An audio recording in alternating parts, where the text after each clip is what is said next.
Production support for the weekly special is provided by Smithville, a locally owned business serving central and southern Indiana since 1922, with residential and business internet, voice, and security services. Smithville, local pride, global technology. Information at smithville.net.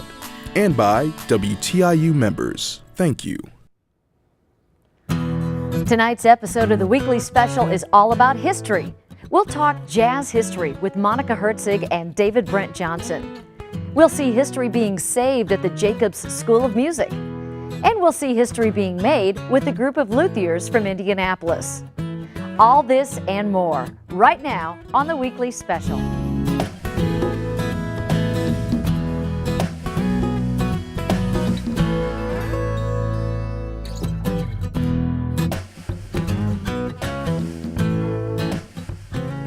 Hi, and welcome to the weekly special. I'm Pam Thrash. And I'm Joe Hren. Tonight's show features history, and we start with art history.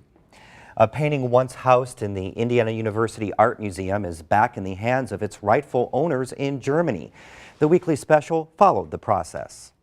When you walk through the IU Art Museum, you may notice a painting is missing, and others are tagged with new information about where they came from. The program is called The Spoils of War, and it's part of a project to determine the history of works of art. The program grew out of a research project by Jenny McComas, who is trying to educate audiences about the looting and destruction of fine art during World War II.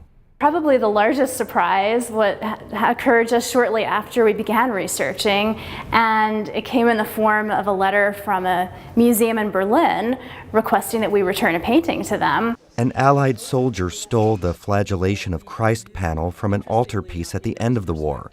During that time, the museum was unstaffed and Berlin was chaotic. The IU Art Museum acquired the painting in 1985, which depicts Christ being beaten with whips. It was created in the 1480s. Former IU President Herman B. Wells purchased the work in good faith from a London art gallery in 1967 and later gave it to the university.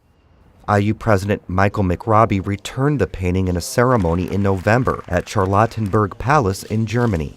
Institutions of learning and higher education really have a moral responsibility to return works of art to their rightful owners if that case can be proved, irrespective of whether or not legally we could have kept that painting. Despite losing a painting, IU created new relationships with the art museum in Germany.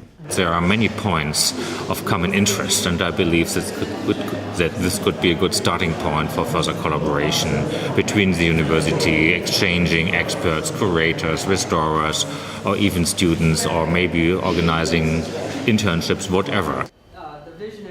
The painting was one of more than a dozen looters took from the Berlin Museum after the war. Meanwhile, McComas hopes they continue to discover more about a number of pieces in the museum's collection.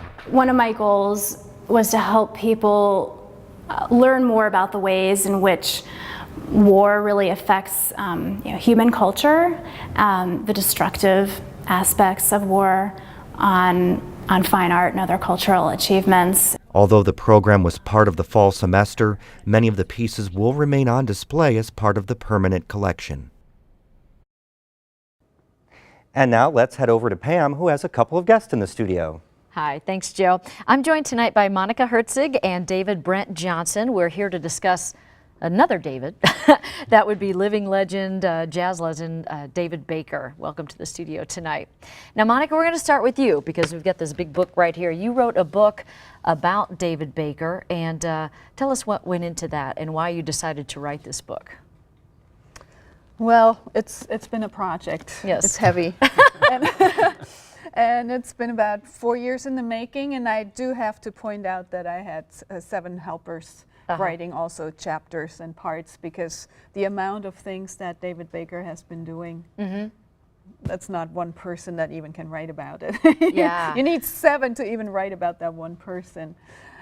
The reason why, well, obviously he's turning 80 this year and has this huge legacy of not just jazz education, classical composer, jazz composer and arranger, social activist, conductor, and about 4 or 5 years ago, I was involved in a project where we recorded a poem about the legacy of jazz in Indiana.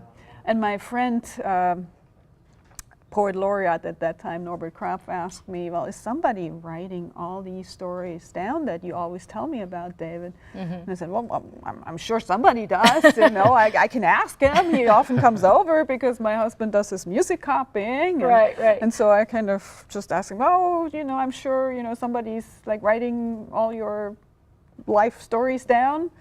And he just looked at me and said, you know, Monika, it's one of those things that everybody thinks somebody is doing it, but nobody is. And so I just, you know, swallowed 2 times and said, well, I guess somebody should. Right. So that was your job. So my job was, I guess, pulling everything together. You know, I found the people that would really be the best ones to write about these different aspects, like Brent about the jazz arranging, like David Ward Steinman, who is a classical composer, about his classical composition, John Hasse from the Smithsonian Institute about the Smithsonian Jazz Orchestra, Right. and Willard Jenkins, one of our jazz activists and journalists, about his social activism. So I just tried to match things up, get the money, Right. get everybody organized, herd the cats, and all that good stuff. And it's right there. We also have David Brent Johnson. You host a jazz show on IU's WFIU. And let's back it up a little bit. We're talking about this because of the 80th birthday of David Baker, and you guys had a big celebration at the Jazz Kitchen earlier in the winter, and there's a big celebration this Saturday. Tell us about that. Well, there's going to be a big musical performance. Some of David's former ensembles are reuniting with the 21st Century Bebop Band. Some of David's students who've gone out into the world and have had great careers as musicians and feel like they owe so much to David are coming back to town. People like drummer Sean Pelton, who's in the Saturday Night Live band now, bassist Bob Hurst, who's gone on to play with Branford Marsalis and has established quite a career for his in his own right.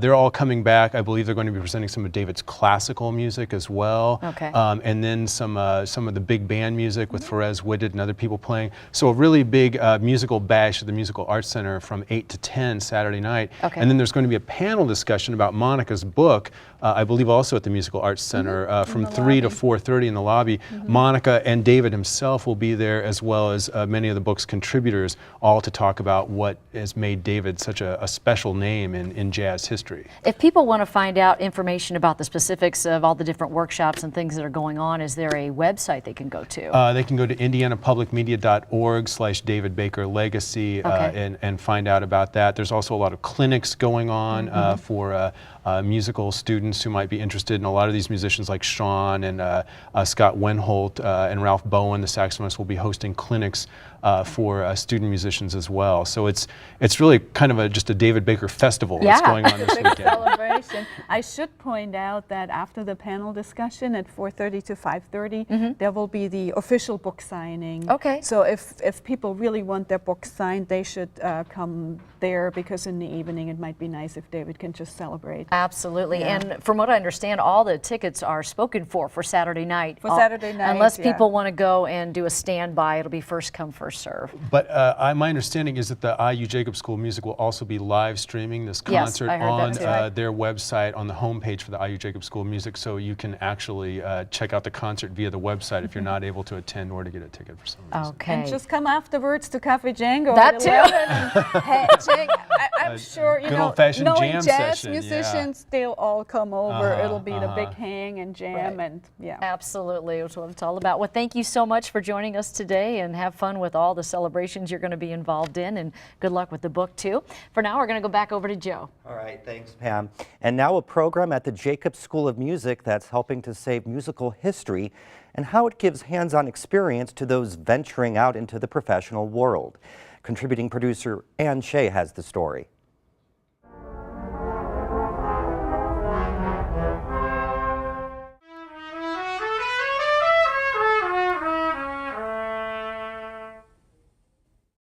Amidst the various sounds emitting from the practice rooms at the IU Jacob School of Music, there's a place that many don't even know exists.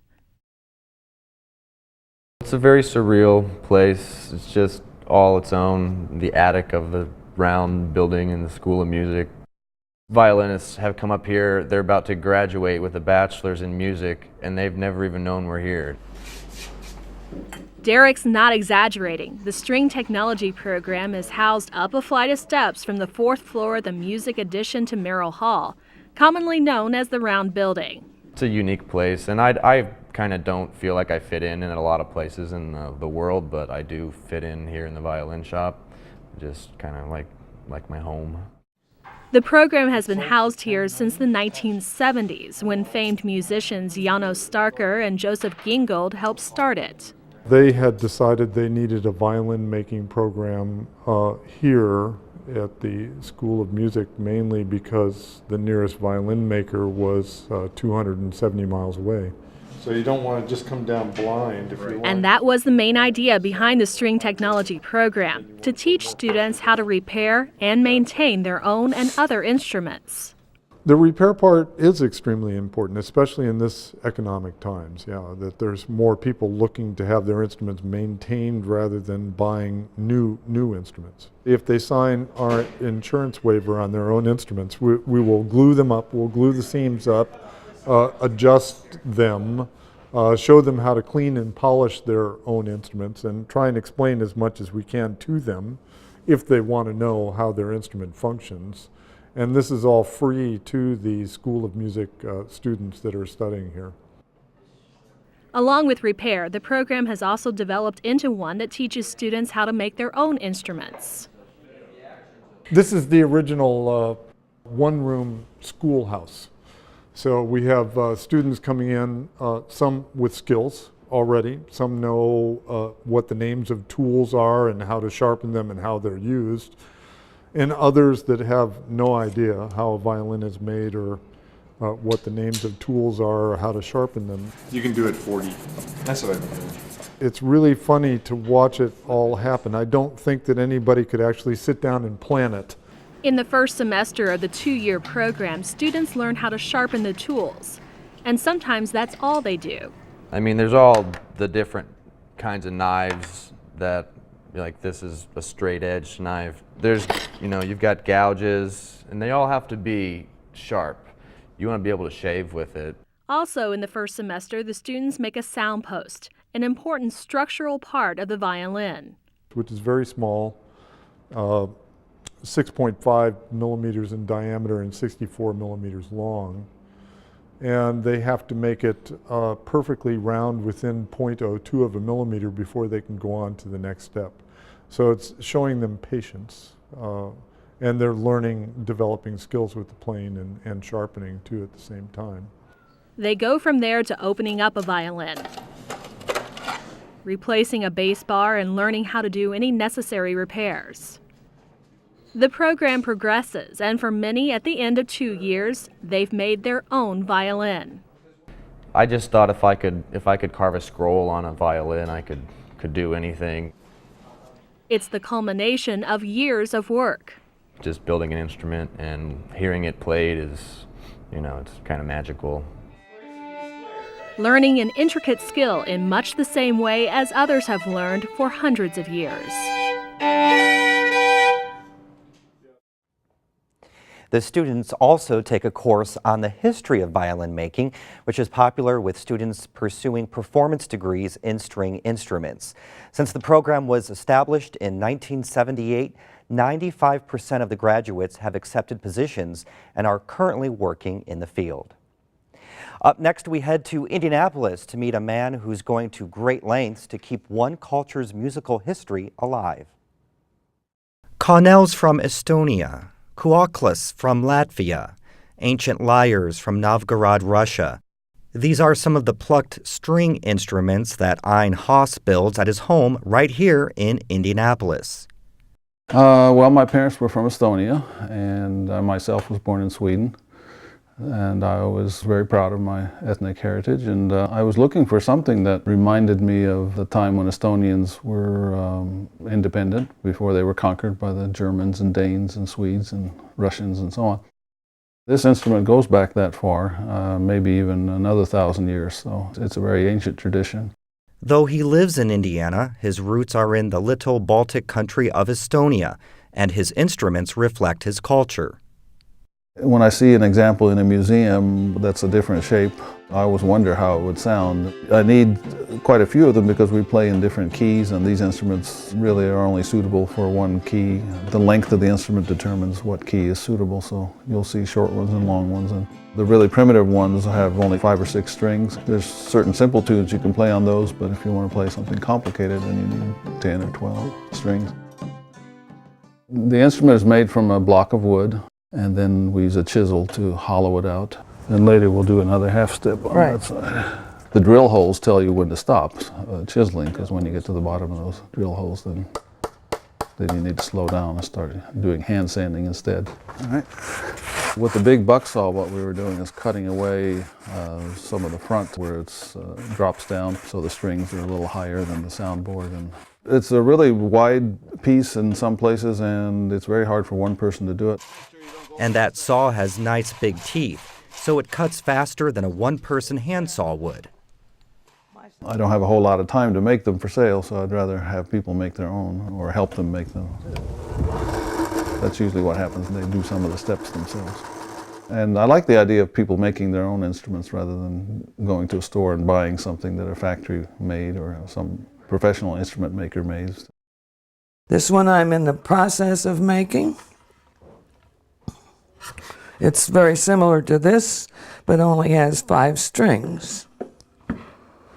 I'm also in the process of making this one, which is in the Latgala style. It's for a friend of mine in Latvia who desires to have one made by me. Ein has organized a group that call themselves the Hedgehogs, where they play some of the instruments that he makes. The Hedgehogs is a group of Latvian and Estonian and other American players. We play at various ethnic events and international festivals. Churches invite us to play, and schools, libraries. Mostly here in central Indiana, but we've played in Ohio and Milwaukee and other nearby states.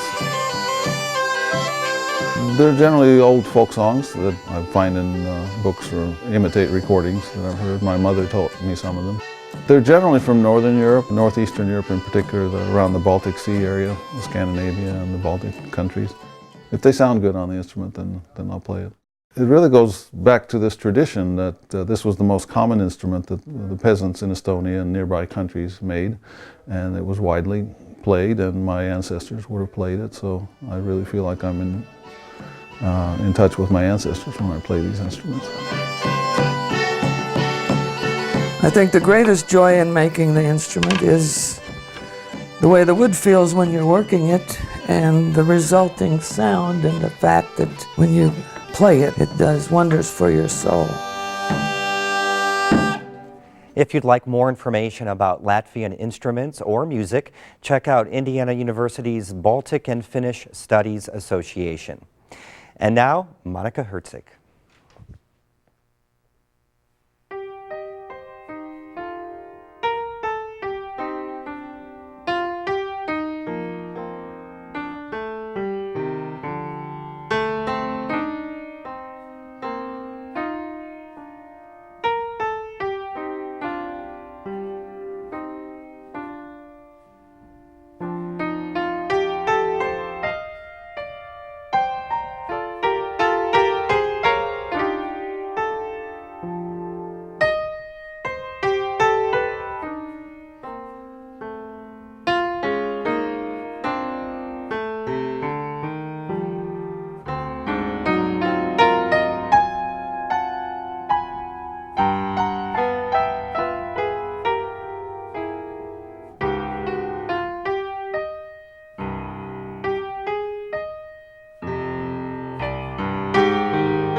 Wow, that's beautiful. Thank you so much. Now, I know before you're trying to determine which song to play from David Baker. Which one was that?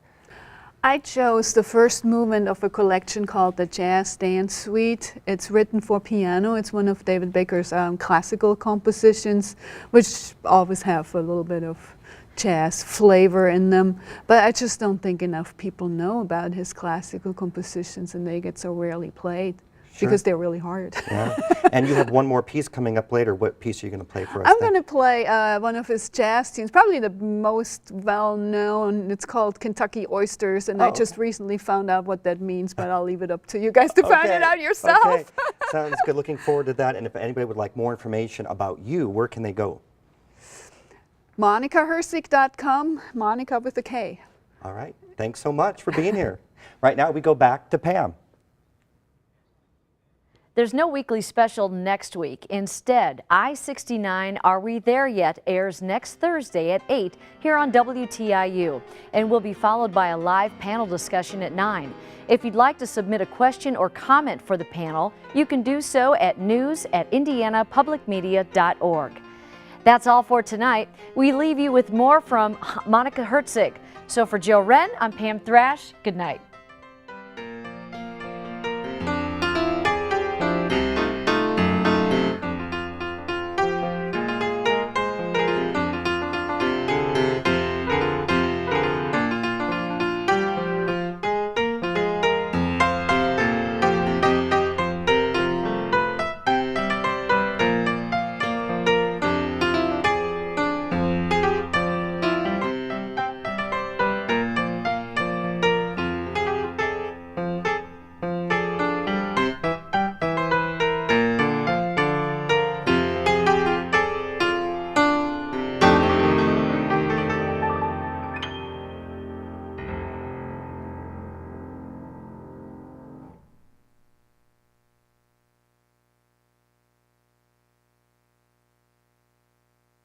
Production support for the weekly special is provided by Smithville, a locally owned business serving central and southern Indiana since 1922, with residential and business internet, voice, and security services. Smithville, local pride, global technology. Information at smithville.net. And by WTIU members. Thank you.